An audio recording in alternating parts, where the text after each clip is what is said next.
घोषित चुनाव ने कर दिया साबित 2024 लोकसभा चुनाव में होने वाला है बड़ा उलटफेर। क्या दल बदलू नेताओं से बीजेपी को होना होगा सतर्क। बड़े बड़े मंत्री और योगी का प्रचार भी नहीं आया काम। फिर से अखिलेश यादव के साथ आ गया घोषी का जनाधार। नन्हे सपा नेता नौरतन के दावे हो गए सच। ओम प्रकाश राजभर की निकल गई हवा। परिणाम आने के बाद रोने लगे दारा सिंह चौहान। क्या बीजेपी से हो गई बहुत बड़ी चूक। क्या इस सेमीफाइनल का पड़ेगा लोकसभा चुनाव में असर। यूपी के मऊ जिले की घोसी विधानसभा उपचुनाव का रिजल्ट सामने आया और रिजल्ट आते ही बीजेपी को करारा झटका लगा है। इस चुनाव में बीजेपी का साल 2024 लोकसभा चुनाव से पहले खतरे की घंटी बजने के रूप में देखा जा रहा है। घोसी की जनता ने दल बदलुओं की छवि वाले प्रत्याशियों को बुरी तरीके से नकार दिया है। घोसी की जनता ने आने वाले 2024 चुनाव को लेकर अपने इरादे स्पष्ट कर दिए हैं। बताते चले कि सपा विधायक दारा सिंह चौहान हाल ही में भाजपा में शामिल होने की वजह से मऊ जिले की घोसी विधानसभा सीट उपचुनाव के लिए खाली हुई थी। बीते 5 सितंबर को इस विधानसभा में वोटिंग हुई, जिसका रिजल्ट सामने आया तो बीजेपी खेमे में हड़कंप मच गया। ये सीट एक बार फिर से सपा के खाते में चली गई और भले ही उनके विधायक ने पाला बदल लिया हो, लेकिन सपा प्रत्याशी सुधाकर सिंह ने दल बदलू प्रत्याशी छवि वाले नेता दारा सिंह चौहान को 40,000 से ज्यादा वोटों के अंतर से हरा दिया।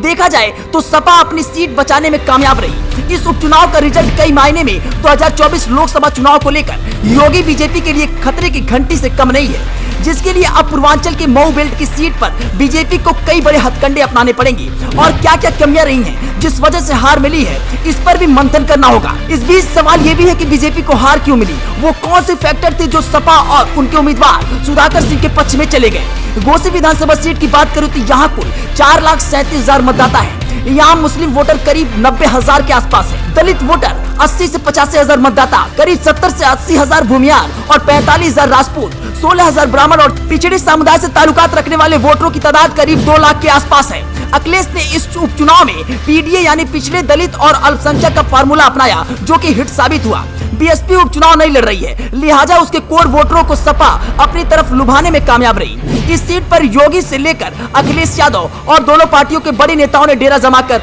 बड़ा प्रचार प्रसार किया। पिछले वोटरों को साधने में पूरी तरीके से कोशिश की, लेकिन सफलता यहाँ समाजवादी पार्टी को मिली। वही दारा सिंह चौहान के हार की जो सबसे बड़ी वजह निकल कर सामने आ रही है, वो उनकी दल बदलू छवि बता रही है। दारा सिंह चौहान का बार बार दल बदलना वोटरों को रास नहीं आया। चौहान के दल बदल का लंबा इतिहास है। बीएसपी से सियासत की शुरुआत करने वाले दारा सिंह चौहान सियासत के इतने बड़े मौसम वैज्ञानिक हैं कि प्रदेश के कोई भी प्रमुख पार्टियां उनसे अछूती नहीं रहती। वो कांग्रेस में भी रहे, सपा में भी रहे और बीजेपी में भी रहे।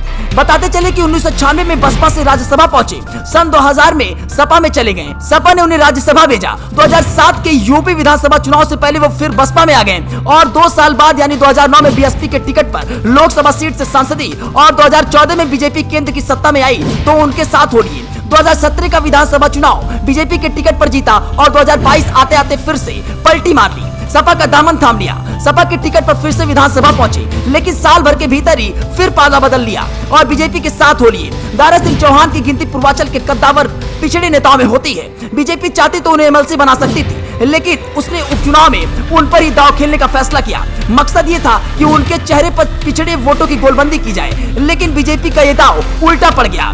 दादा की दल बदलू छवि बीजेपी को भारी पड़ गई।